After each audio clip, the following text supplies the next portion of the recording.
Bueno, gracias, señor presidente. Un saludo muy especial para usted, para la mesa directiva de la Comisión Cuarta del Senado, para los colegas de la Comisión Cuarta. Qué grato es volvernos a ver de manera presencial. Jamás será lo mismo lo virtual o lo presencial. Darle la bienvenida a nuestro nuevo compañero, doctor Yacid. Nos alegra mucho tener usted, contar con su experiencia y su aporte a este proceso que desarrollamos en la Comisión Cuarta.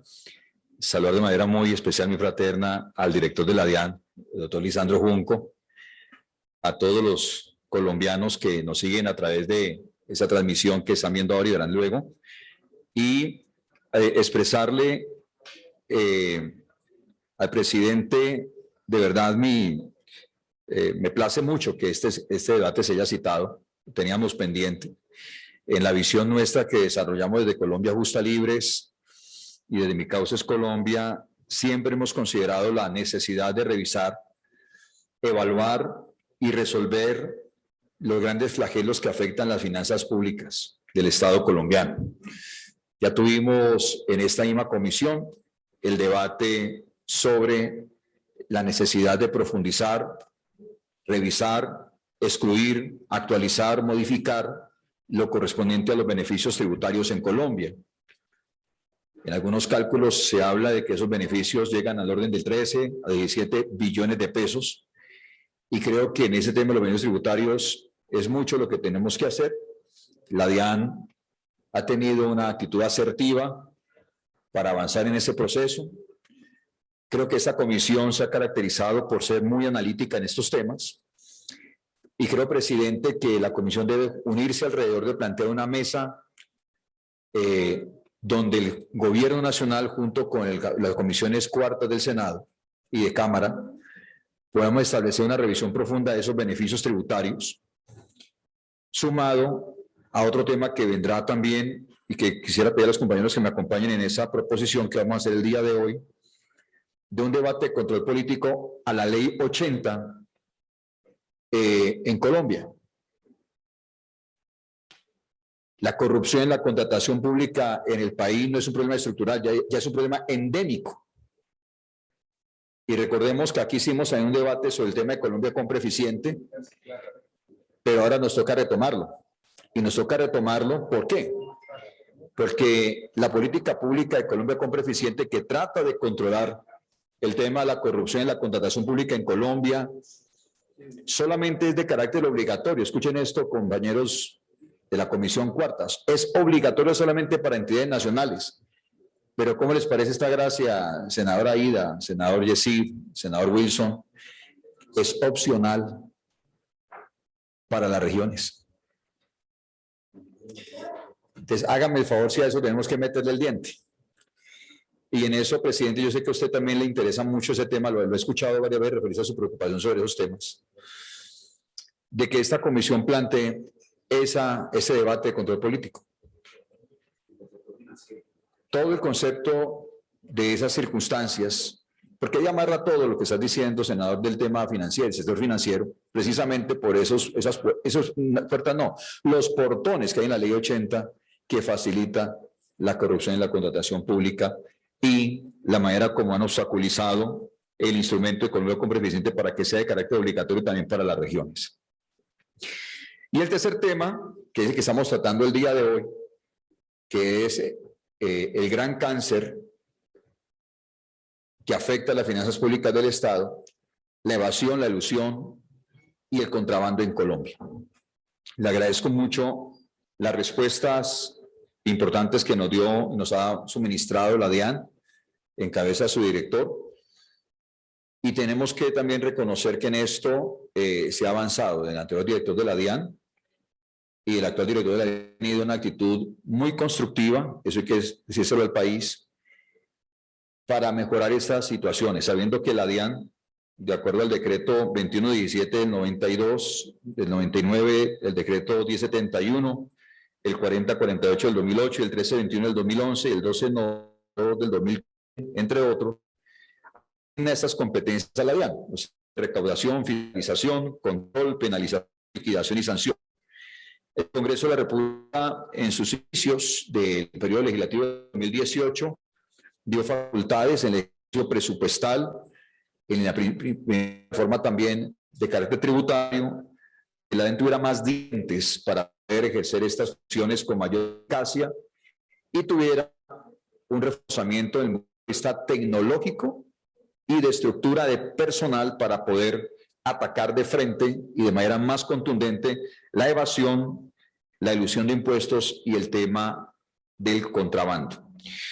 Para los colombianos quisiéramos ilustrar en este contexto qué es evasión.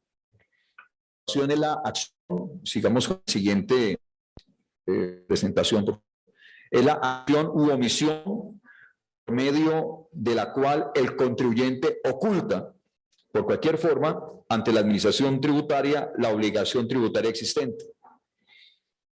Siempre carece de un propósito económico o comercial, ya que su único fin es obtener un provecho tributario, es decir, es literalmente robarse los impuestos, dejar de pagarlos. Y obviamente ese es un delito que se sanciona penalmente. ¿Qué es la elusión? El contribuyente a través de diferentes técnicas o procedimientos evita el nacimiento o presupuesto de la obligación tributaria, es decir, hace una serie de astucias para no tener que estar sometido a los tributos de la nación. Involucra el uso de o la implementación de uno o varios actos o negocios jurídicos artificiosos y sin razón o propósito económico y o comercial aparente. Las operaciones elusivas pueden ser también recategorizadas o redefinidas o caracterizadas de nuevo por la DIAN. Siempre se encuentra una trampa distinta, ¿no, director? Entonces a usted les toca estar permanentemente mirando cómo se enfrentan esas trampas.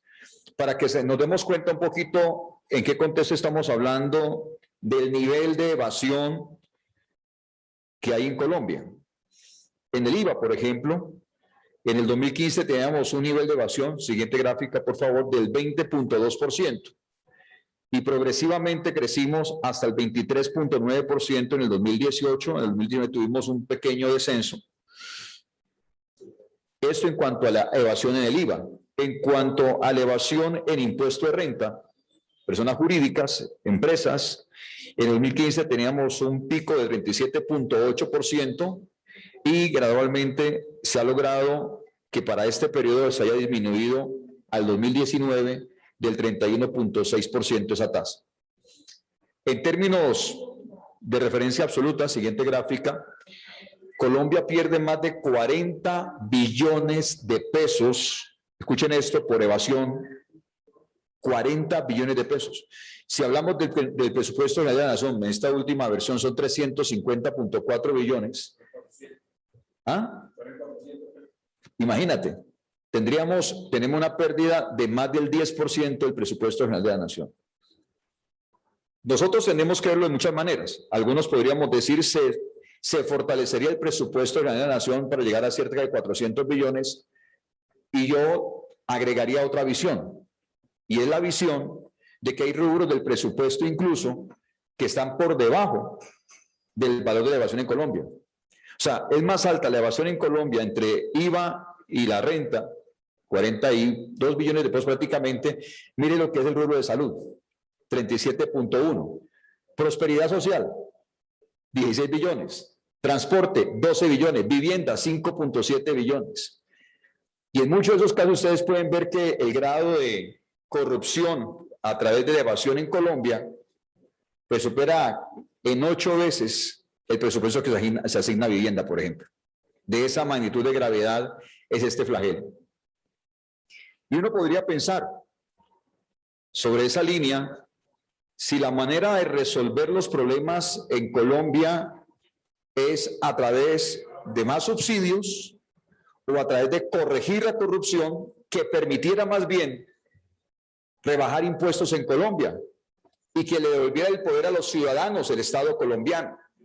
Porque aquí estamos jugando una estructura de Estado absolutamente elitista, donde el Estado es el que piensa y el que resuelve, mientras que el ciudadano, estoy seguro, tiene mayor capacidad de solución que el mismo Estado, que debería ser más pequeño y más eficiente, con una ciudadanía mucho más poderosa y mucho más fuerte en la toma de decisiones porque entre menos impuestos, más poder adquisitivo tiene el ciudadano, y entre más poder adquisitivo tenga el ciudadano, mayor capacidad de ahorro e inversión tiene, y con base en el ahorro y la inversión podría crear más empresas y más empleo.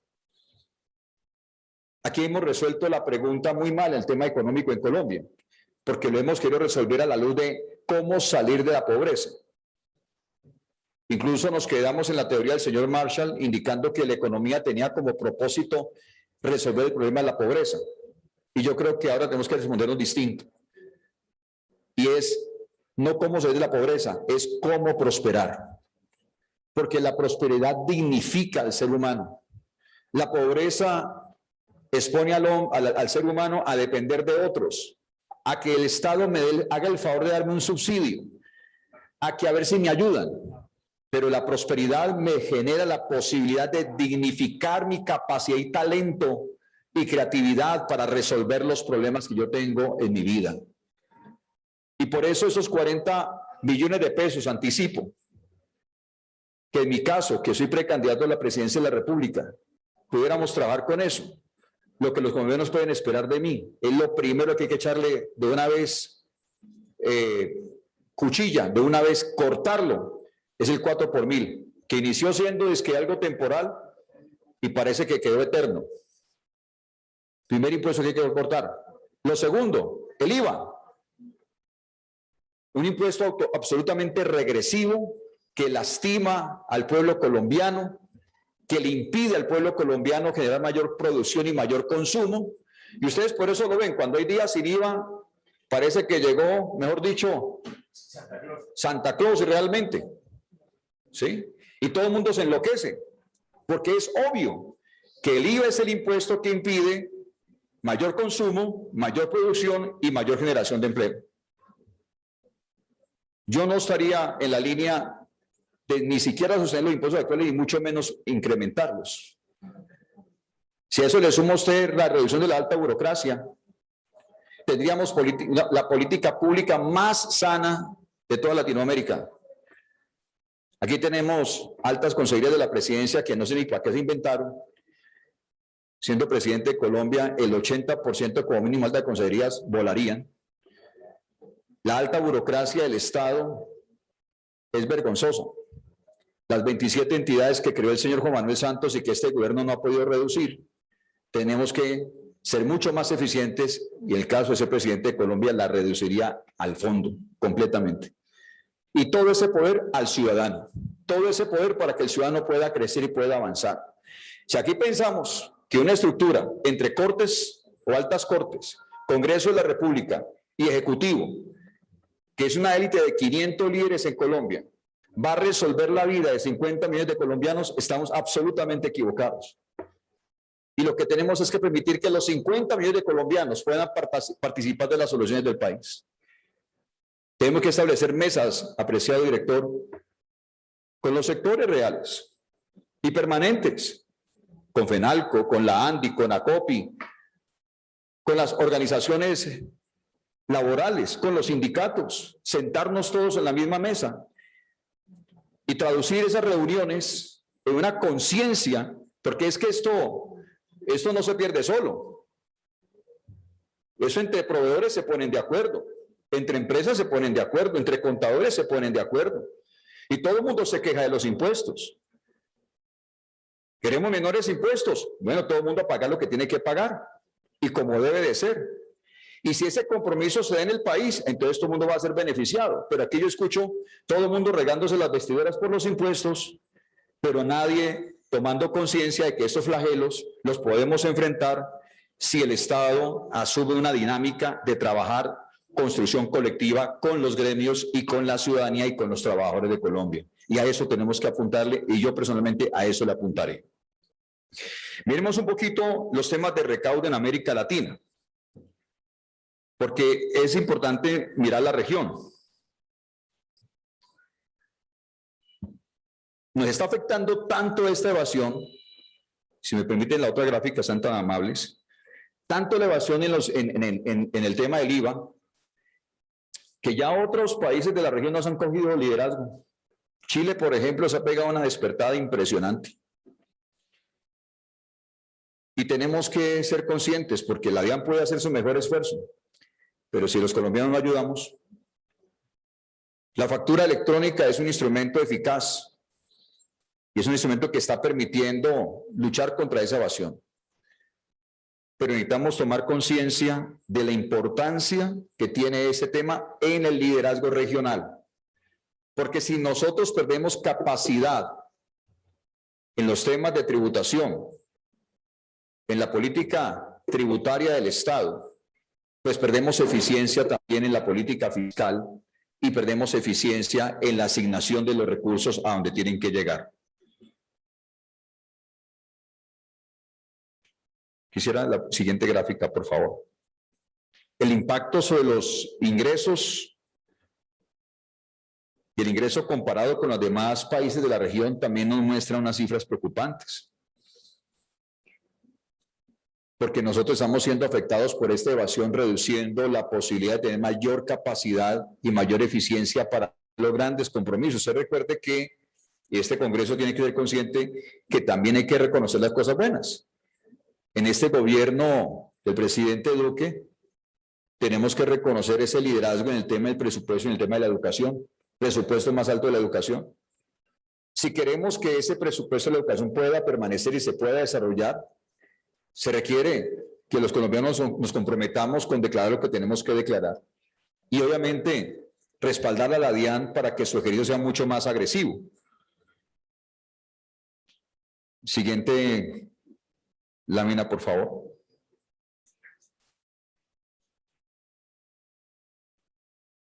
La recaudación tributaria como porcentaje del PIB.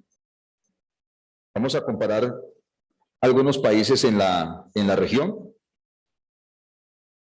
Nosotros tenemos Colombia, está ubicado en el 22.9%, está casi que en la mitad del escenario de la región, teniendo a Cuba con el más alto, 42% del PIB a nivel de impuestos, y Guatemala 13.1%. ¿Sabe que me interesó mucho el tema de Guatemala? Estuve hace algún tiempo, unos pocos, 2-3 meses atrás en Guatemala, y me pareció impactante, director, la política que ellos tienen en el tema tributario. Es impresionante, es espectacular. Los niveles de ingresos en Guatemala, el nivel de progreso que se ha dado en el país es admirable realmente. Tomaron la decisión de disminuir los impuestos de valor agregado, casi a la mitad de lo que tenían anteriormente hace 7-8 años. Y en cerca del 30 al 40% en los impuestos de renta, y ha generado un crecimiento y una generación de empleo y la entrada masiva no solamente del desarrollo del capital propio de los guatemaltecos, sino de capital extranjero. El nivel de desempleo en Guatemala ya está por debajo de un dígito, y eso nos indica a nosotros que cuando hay una política pública que beneficia la posibilidad de creación de empresa, de generación de empleo, la sociedad civil tiene capacidad para resolver los grandes problemas económicos del país. El Estado en eso ha fracasado y seguirá fracasando si no le da libertad financiera a sus ciudadanos. Hay algunas falencias que queremos mostrar en la gestión de la DIAN, no para criticar, ni más faltaba, sino para mostrar un proceso que tenemos que seguir respaldando. Siempre invito a los debates de control político, que los debates de control político no sean destructivos, sino constructivos, y que permitan a todos hacer un trabajo mancomunado de mejorar los problemas, porque problemas tenemos. Por favor, el siguiente lámina, es tan amable.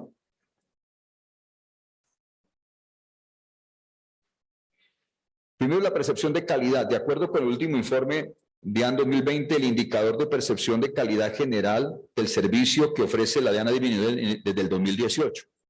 Si lo perciben el ciudadano. Del 2019 al 2020 el indicador sufrió una reducción de 1.6 puntos porcentuales, lo cual supone obviamente una mejora necesaria en la percepción como lo sienten los ciudadanos, en su atención en la calidad de servicio de la DIAN. En los temas de registro, de acuerdo con las cifras de la DIAN del año 2021, 3 de 4 empresas en Colombia no están inscritas en el registro único tributario. Y la ausencia de registro no solo propicia la evasión, sino que supone una competencia desleal entre aquellas compañías que cumplen con obligaciones tributarias y las que no. Y yo quiero hablar un poquito de esto ahorita. Nosotros tenemos cerca de 8,5 millones de vendedores ambulantes o ventas informales en Colombia o negocios informales en Colombia. Hemos planteado un proyecto de ley que se llama Familias Emprendedoras, pasando de la informalidad a la formalidad. ¿Y qué hemos dicho para motivar esto? No solamente el compromiso que desarrolla la DIAN, sino el compromiso de las cámaras de comercio. Le hemos dicho a las cámaras de comercio en ese proyecto de ley, cámaras de comercio, dele gratuitamente el registro mercantil a estas actividades de carácter informal o de ventas ambulantes. Le hemos dicho a las administraciones municipales, no sigamos viendo al vendedor ambulante como un problema.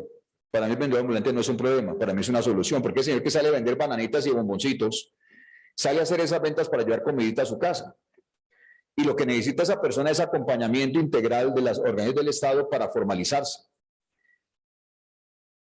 Hemos dicho que además de esa situación que estamos viendo del registro tributario, único tributario, la necesidad de ese acompañamiento por parte de las cámaras de comercio y también de la academia, de universidad y centros de emprendimiento y de impulso, que capacite a nuestros vendedores ambulantes en no ver su venta ambulante como algo pequeño o simplemente para escampar, sino como el inicio de un emprendimiento y un legado para su familia hacia adelante. Y que el Congreso obviamente los acompañemos. Yo creo que los emprendimientos y las MIPYME requieren una banca estatal sólida.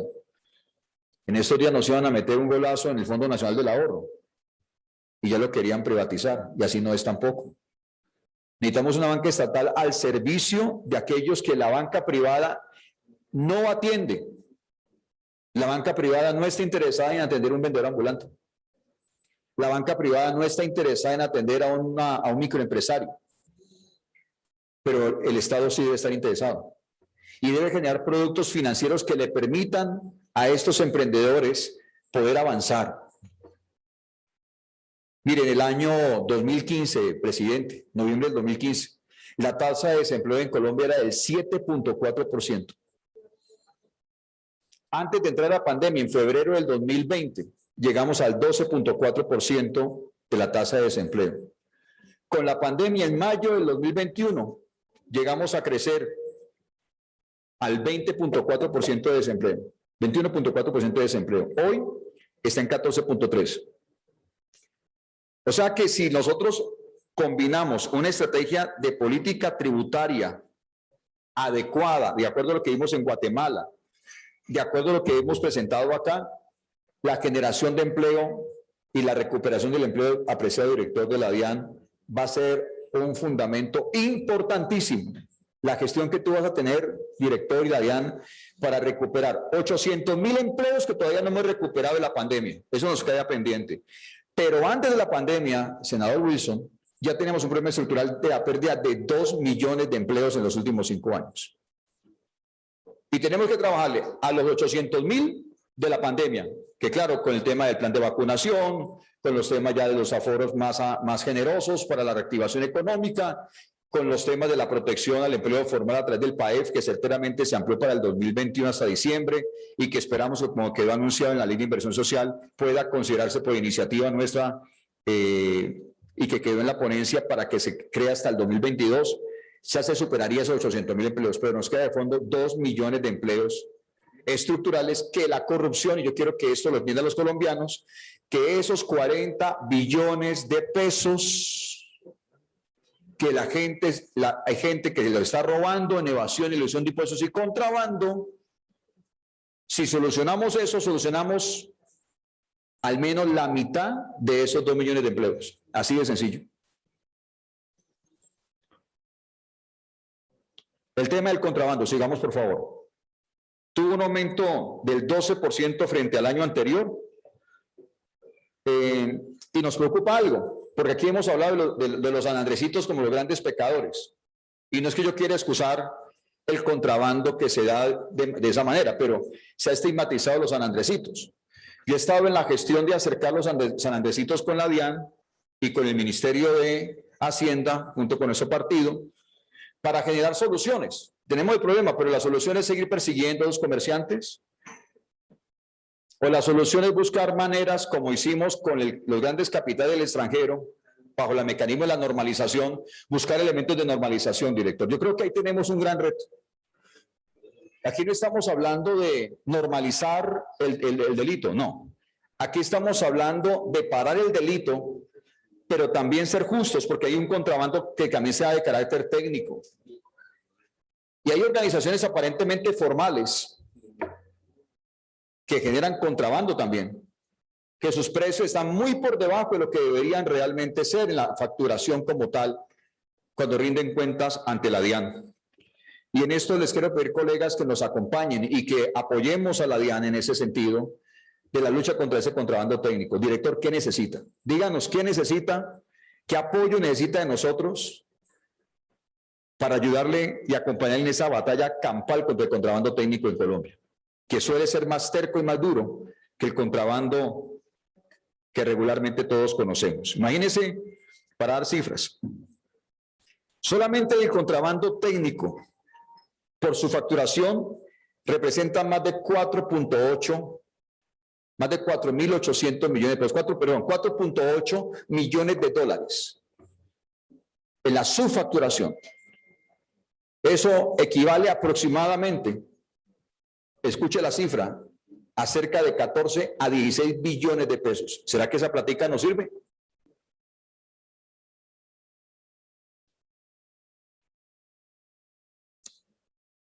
Lo delicado del asunto es que aparentemente el contrabando disminuye, pero es porque se maneja distinto. Mire el aumento en la subestimación en el 2020.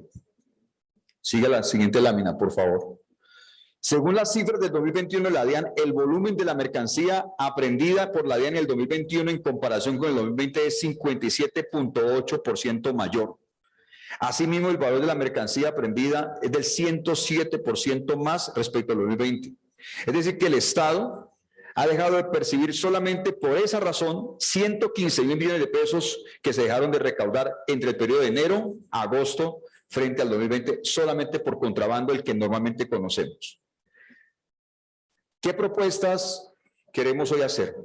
Y con esto vamos llegando a las conclusiones. Primera propuesta, director, adoptar con celeridad las medidas tributarias disponibles, entre otras, las previstas en la Ley de Inversión Social. Y una que se nos quedó por fuera, pero yo acudo a que lo podamos lograr, y es una mesa de trabajo interdisciplinario. Beneficios tributarios, evasión, elusión de impuestos, contrabando, y algo pues obviamente no alcanza allí, pero podríamos considerar cómo lo podemos meter, lo que inicialmente lo anuncié, el trabajo contra la corrupción y la contratación pública. Qué importante es esa mesa, apreciados senadores. Una mesa que ataque de frente los verdaderos problemas de las finanzas públicas del Estado.